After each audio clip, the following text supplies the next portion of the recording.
Hello बच्चों, आपने पिछली कक्षा में कक्षा 7 के सामाजिक और राजनीतिक व्यवस्था 2 का अध्याय 1 लोकतंत्र को पढ़ा था, लेकिन उसका कुछ अंश बाकी रह गया था जिसे आज हम पढ़ेंगे। तो चलिए आप भी अपनी किताब निकालिए और इसके बाकी भाग को पढ़ते हैं। तो पिछले कक्षा में हमने लोकतंत्र क्या है इसके बारे में जाना था, संसद के बारे में जाना था, लोकतंत्र का विकास और एवं इसकी लोकप्रियता के बारे में जाना था, और लोकतंत्र में सरकार का चयन किस तरह से होता है, प्रत्यक्ष और अप्रत्यक्ष के द्वारा तरीकों के द्वारा, उसे जाना था। और क्या जाना था, भारत में लोकतंत्र, भारत में चुनाव के बारे में जाना था, मताधिकार की समानता के बारे में जाना था, भारतीय लोकतंत्र में समानता के जो अलग अलग प्रावधान है उसके बारे में पढ़ा था, और मध्याह्न भोजन योजना के बारे में भी पढ़ा था, है ना।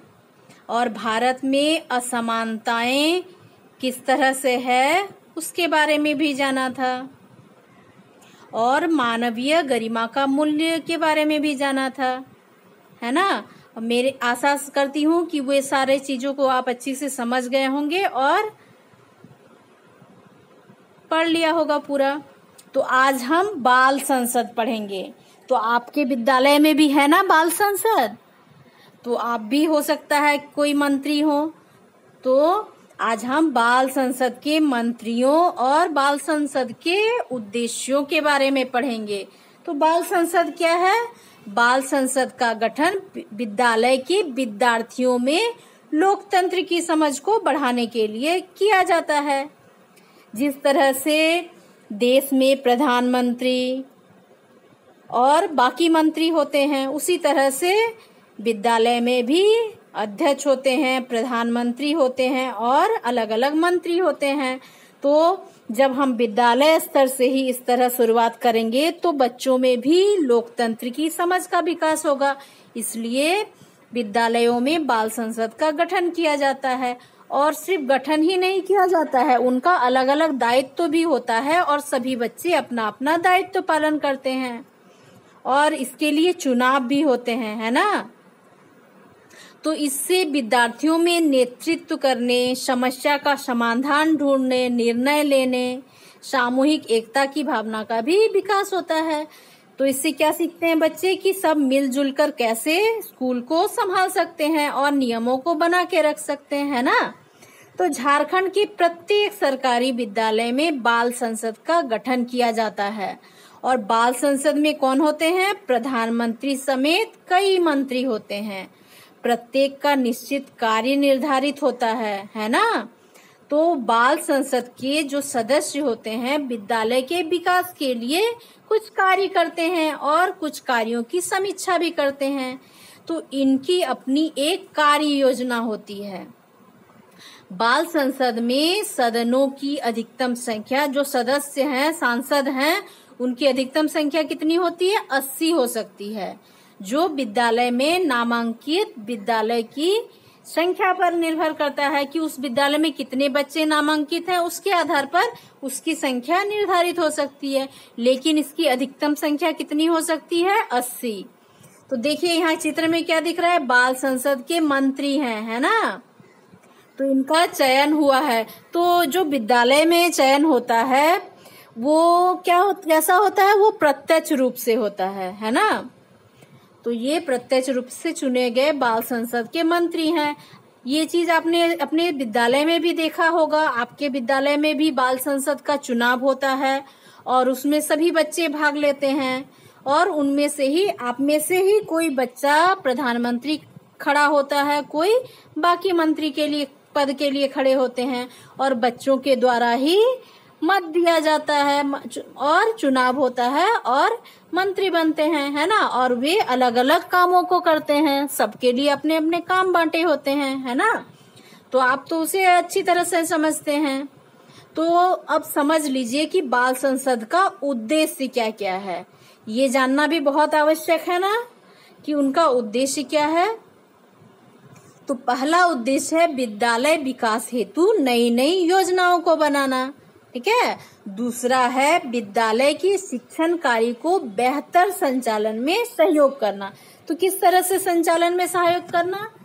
यदि विद्यालय में शिक्षक कम है तो क्या करना कि जो क्लास खाली जा रहा है उसमें बड़े क्लास के बच्चों को नियुक्त करना और ऐसी व्यवस्था करना कि कोई भी क्लास खाली ना जाए, है ना। तो तीसरा पॉइंट है विद्यालय के बच्चों को प्रकृति व पर्यावरण के प्रति संवेदनशील बनाना। तो इसमें क्या करना है, विद्यालय में ही पेड़ पौधा लगाना, उसको सुरक्षित रखना, उसको सुरक्षा प्रदान करने के लिए बच्चों को प्रोत्साहित करना, जिससे विद्यालय हरा भरा रहे और प्रदूषण मुक्त रहे। चौथा पॉइंट है कक्षा में सीखने का माहौल विकसित करना और कक्षा में जो पढ़ाई का माहौल है और सीखने का माहौल उसे बनाए रखने के लिए बाल संसद को प्रयास करना चाहिए। उसको हर प्रत्येक क्लास को ध्यान देना चाहिए कि सभी क्लास कक्षाओं में अच्छे से बच्चे सीख रहे हैं कि नहीं। उन शिक्षक का तो दायित्व है, साथ में बाल संसद का भी बहुत बड़ा दायित्व है बच्चों के संपूर्ण व्यक्तित्व का विकास करना। तो कौन बच्चे खेल में अच्छे हैं, कौन चित्र बनाते हैं अच्छा, कौन गाना अच्छा गा सकते हैं, कौन अच्छा नाच सकते हैं, ये सारे चीज क्या होते हैं आप अपने सहपाठियों के जानते हैं कि किसमें कौन सा गुण है। तो उनके में जो गुण है उसका भी विकास करने का प्रयास करना है। छठा पॉइंट है विद्यालय को समुदाय से जोड़ना और क्या करना कि जो विद्यालय है सिर्फ बच्चों के साथ तक ही सीमित ना होकर अभिभावकों और समाज से भी जोड़ना, कुछ ऐसे काम करना जिससे समुदाय भी सीखे। जैसे आप अपने आसपास के जो क्षेत्र हैं छुट्टी के दिनों में अपने बाल संसद को मिलकर या विद्यालय के दिनों में भी आप जाकर साफ सफाई करा सकते हैं और लोगों को उसके प्रति जानकारी दे सकते हैं, जागरूक कर सकते हैं। ठीक है, इस तरह विद्यालय को भी समाज से जोड़ सकते हैं। सातवां पॉइंट है विद्यालय प्रबंधन से जुड़े विषयों की पहचान व उस पर ठोस निर्णय लेना। जो विद्यालय का जो प्रबंधन है, किस तरह से व्यवस्था है, तो उसके जो विषय हैं उस पर भी ध्यान देना और उसके लिए अनुकूल निर्णय लेना। ठीक है, विद्यालय को आकर्षक बनाना और विद्यालय को साफ सुथरा रखने के साथ साथ उसमें और ज्यादा पेड़ पौधे लगाकर या फिर कोई सभी बच्चों के द्वारा कुछ चित्र बनवाकर विद्यालय को और ज्यादा आकर्षित बना सकते हैं। बच्चों की उपस्थिति नियमित करना और बाल संसद का ये भी दायित्व है कि वे अपने कक्षा में जो बच्चे आ रहे हैं उनकी उपस्थिति जो है वो नियमित हो और यदि नियमित ना हो तो वे उनके घर जाकर उनके अभिभावकों को समझाएंगे। ठीक है, और स्कूल आने के लिए बच्चों को प्रोत्साहित करेंगे। 10वां पॉइंट है शिक्षण सामग्रियों का रखरखाव या नियमित उपयोग और ये भी ध्यान देना कि विद्यालय में जो शैक्षणिक सामग्रियां हैं, खेल की सामग्रियां हैं, उसके रखरखाव को अच्छे से करना और ये भी देखना कि उनका नियमित रूप से उपयोग भी बच्चे करें। ठीक है ना। तो 11 नंबर है विद्यालय की समय सारणी के अनुसार विद्यालय में पठन पाठन होना। ठीक है, तो बाल संसद का ये भी दायित्व है कि वो ये ध्यान दे कि जो विद्यालय का रूटीन है क्लास वाइज उसके अनुसार सभी कक्षा चले।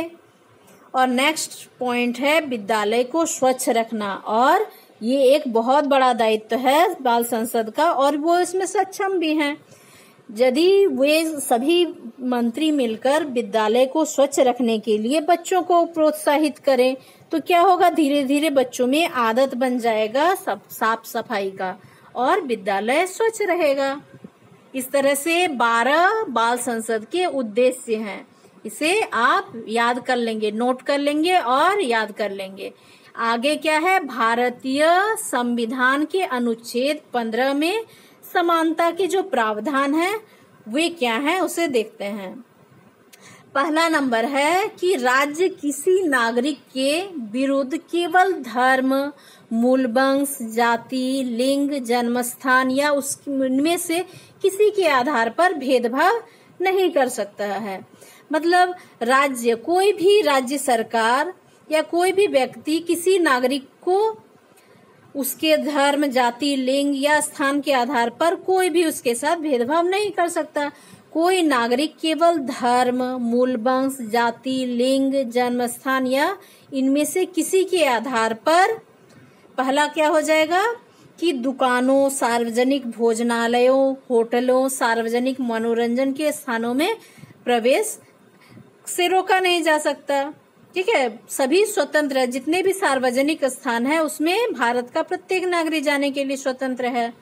ख नंबर है पूर्णतः या अंशतः राज्य निधि से पोषित या साधारण जनता के उपयोग के लिए समर्पित कुओं, तालाबों, कुआं में तालाबों का, स्नानाघर, सड़कों का, सार्वजनिक मनोरंजन के स्थानों के उपयोग के संबंध में निर्योग्यता, दायित्व या शर्त के अधीन नहीं होगा।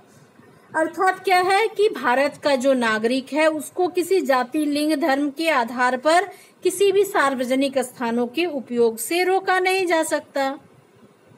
तो यह विचारणीय विषय है कि कानून के होने के बावजूद लोगों के साथ असमानता का व्यवहार क्यों किया जाता है।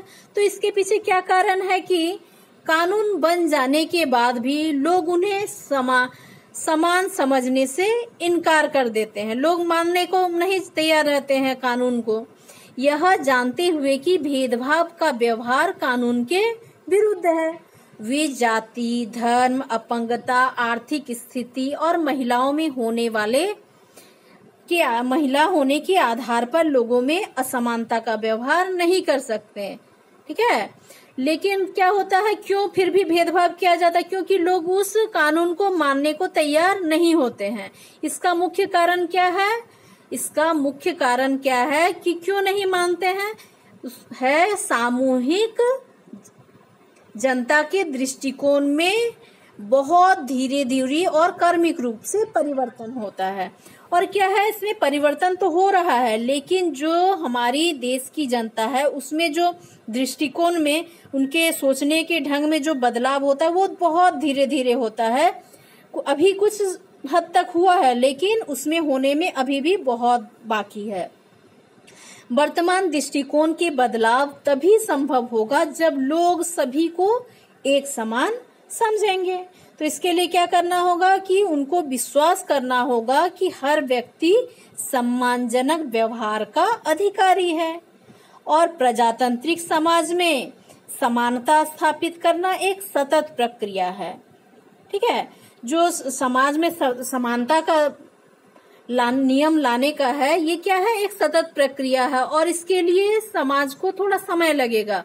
और बदलाव तो हो रहे हैं, लेकिन ये बदलाव काफी धीमी गति से हो रहा है, जिसमें व्यक्तियों और विभिन्न समाजों की सक्रिय योगदान देना होगा और इसके लिए सतत प्रयास सभी समाज के सभी लोगों को करना होगा। अन्य लोकतंत्रों में समानता के मुद्दे। नेक्स्ट पॉइंट क्या है? अन्य लोकतंत्रों में समानता के मुद्दे। तो ऐसा नहीं है कि केवल भारतीय लोकतंत्र में ही असमानता अस्तित्व है और समानता के लिए संघर्ष हो रहा है। तो क्या है कि ऐसा नहीं कि सिर्फ हमारे देश में ही असमानता है या फिर इसके लिए संघर्ष हो रहा है। संसार के अधिकतर लोकतांत्रिक देशों में समानता के मुद्दे पर संघर्ष हो रहे हैं। ठीक है, तो ऐसा ही एक उदाहरण संयुक्त राज्य अमेरिका में भी मिलता है। जैसा हमारे देश में ही सिर्फ भेदभाव नहीं हो रहे, विश्व के दूसरे देशों में भी भेदभाव के कुछ उदाहरण मिलते हैं। तो यूएसए या संयुक्त राज्य अमेरिका में एक उदाहरण मिलता है। ठीक है, तो अमेरिका में एक अफ्रीकी मूल के लोग रहते हैं। क्या है, अमेरिका में कुछ अफ्रीका के लोग भी रहते हैं, जिनके पूर्वज क्या थे? गुलाम थे और अफ्रीका से लाए गए थे। तो अमेरिका वे कैसे आए थे? उनके जो पूर्वज थे उनको पहले क्या होता था, गुलामों की खरीद बिक्री होती थी और लोग क्या करते थे, गुलामों को खरीद कर, अफ्रीका से गुलामों को खरीद कर हम अपने देश ले आते थे। तो इसी क्रम में कुछ जो अफ्रीकी थे गुलाम बनाने के बाद अमेरिका लाए गए थे। तो उनके जो आने वाले वंशज थे, बाद के वंशज थे, उनके साथ अमेरिका में बहुत ज्यादा भेदभाव किया जाता था तो इन्हें क्या, और ऐसे गुलामों के वंशजों को क्या कहा जाता है? अफ्रीका अमेरिकन कहा जाता है। क्या कहा जाता है? अफ्रीकी अमेरिकन। अफ्रीकी अमेरिकन कहा जाता है। क्यों? क्योंकि वे, इनका मूल कहाँ है? अफ्रीका है, और अफ्रीका से अमेरिका गुलाम के तौर पर लाए गए थे। तो 1950 के दशक में अफ्रीकी अमेरिकों के ने समान अधिकार प्राप्त करने के लिए आंदोलन किया था, लेकिन उनके साथ क्या किया जाता था? असमानता का व्यवहार किया जाता था। कहाँ? अमेरिका में। तो इसके लिए जो उनका समुदाय था, इस अपने को समान अधिकार प्राप्त करने के लिए वे आंदोलन करते रहते थे। तो इससे पहले वहाँ के लोग गोरे इन अफ्रीकी अमेरिकनों के साथ बहुत असमानता का व्यवहार करते थे। कानून के नज़र में भी वे समान नहीं थे। तो उदाहरण के लिए देखिए, यहाँ क्या है? एक बस में यात्रा। देखिए यहाँ चित्र दिया हुआ है। ये क्या है? रोसा पार्क्स हैं, जिनकी एक विद्रोही तेवर ने अमेरिका का इतिहास बदल दिया।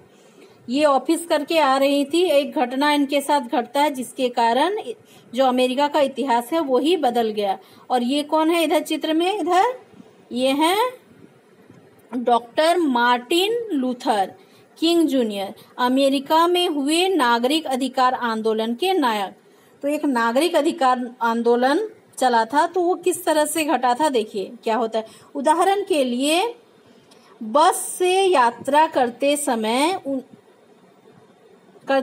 उन्हें बस में पीछे बैठना पड़ता था। जो अफ्रीकी अमेरिकन थे उनको बस में पीछे तरफ बैठना पड़ता था। या जब भी कोई गोरा आदमी बैठना चाहे तो उन्हें क्या करना पड़ता था? सीट छोड़ देना पड़ता था। तो जो रोसा पार्क्स थी, एक अफ्रीकी अमेरिकन महिला थी। 1 दिसंबर 1955 को दिन भर काम करके थक जाने के बाद बस में उन्होंने अपनी सीट एक गोरे व्यक्ति को देने से मना कर दिया। वे ऑफिस करके लौट रही थी, पूरा दिन काम करके इतना थक गई थी कि वो सीट से उठना नहीं चाहती थी, और एक गोरे व्यक्ति ने उनसे सीट में हटने के लिए कहा और उसके जगह पर वो बैठना चाहता था, लेकिन उन्होंने सीट से उठने को मना कर दिया। किसने? रोसा पार्क्स ने।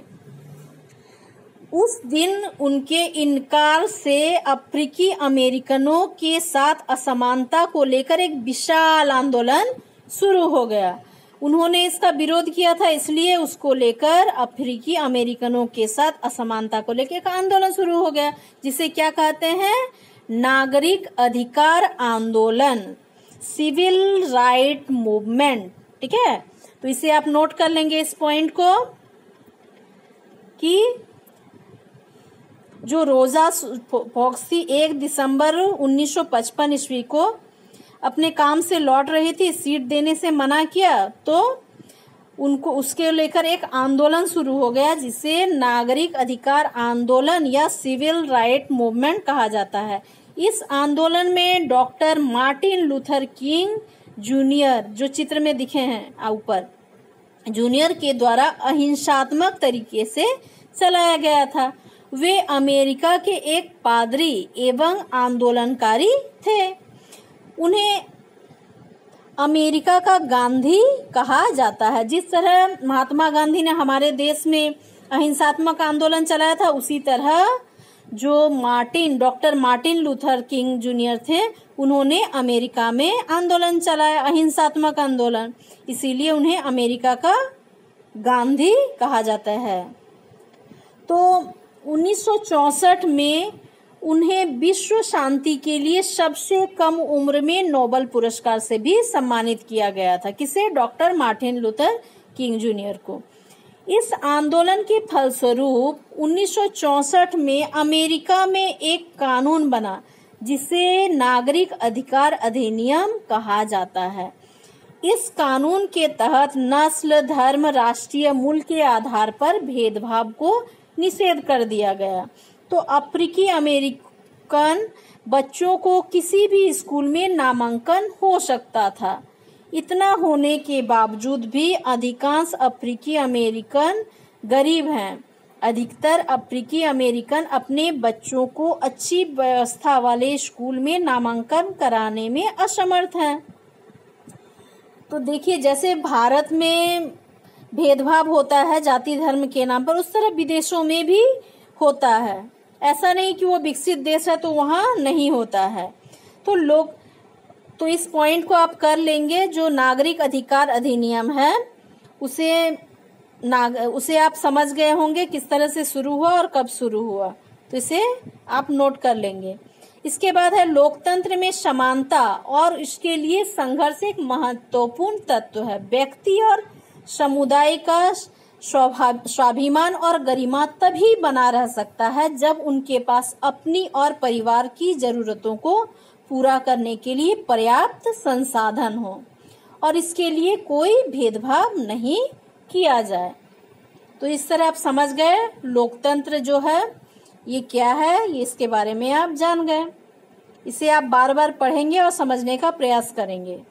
देखिए, जानने योग्य शब्द यहाँ कुछ दिए हुए हैं। जैसे है पहला लोकतंत्र। लोकतंत्र का इंग्लिश में है डेमोक्रेसी, संविधान, कॉन्स्टिट्यूशन, स्वतंत्रता, फ्रीडम, सशक्तिकरण, एम्पावरमेंट, समानता, इक्वलिटी, कानून, लॉ, प्रावधान, प्रोविजन और अधिकार, राइट्स।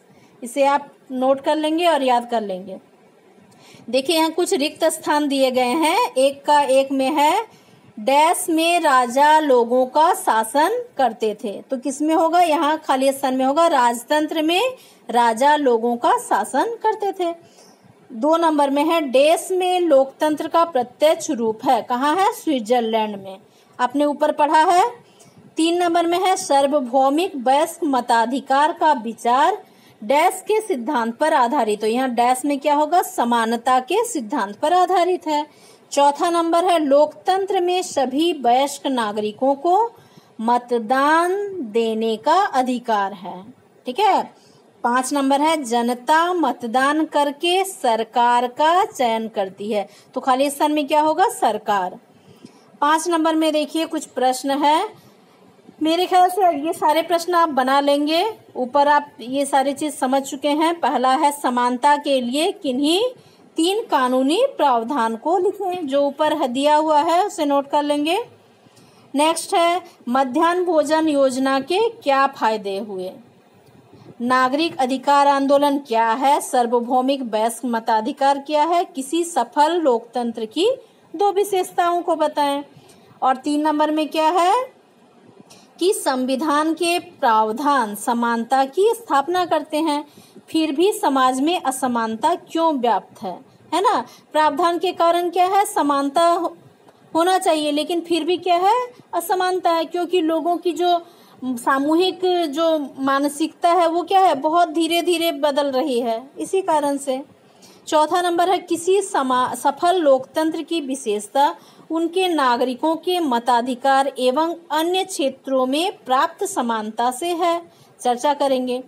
तो सफल लोकतंत्र की विशेषता किससे है? नागरिकों को मताधिकार या बाकी क्षेत्रों में भी समानता मिल रहा है, तभी ना लोकतंत्र का जो विशेषता है वो प्राप्त हो सकता है।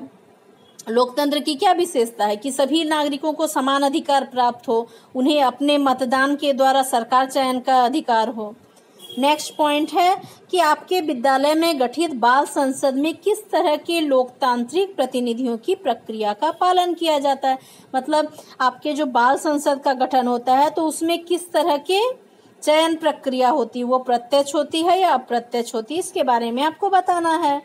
6 नंबर में है समाज में समानता लाने के उद्देश्य से झारखंड सरकार के द्वारा किसी एक योजना के बारे में पता लगाकर एक रिपोर्ट तैयार करना है। नेक्स्ट है पता लगाइए कि किन किन क्षेत्रों में समानता के लिए अभी भी संघर्ष किए जा रहे हैं। इसके महत्व को आरेख और चित्रों के माध्यम से प्रदर्शित करना है। इस तरह से आप सारा प्रश्न कर लेंगे। यदि फिर भी दिक्कत हो किसी प्रश्न में तो मुझे कमेंट करके कहेंगे और मैं उसे सॉल्व करने का प्रयास करूंगी। तो आज के लिए इतना ही। आप इसे अच्छी तरह से पढ़ लेंगे। धन्यवाद।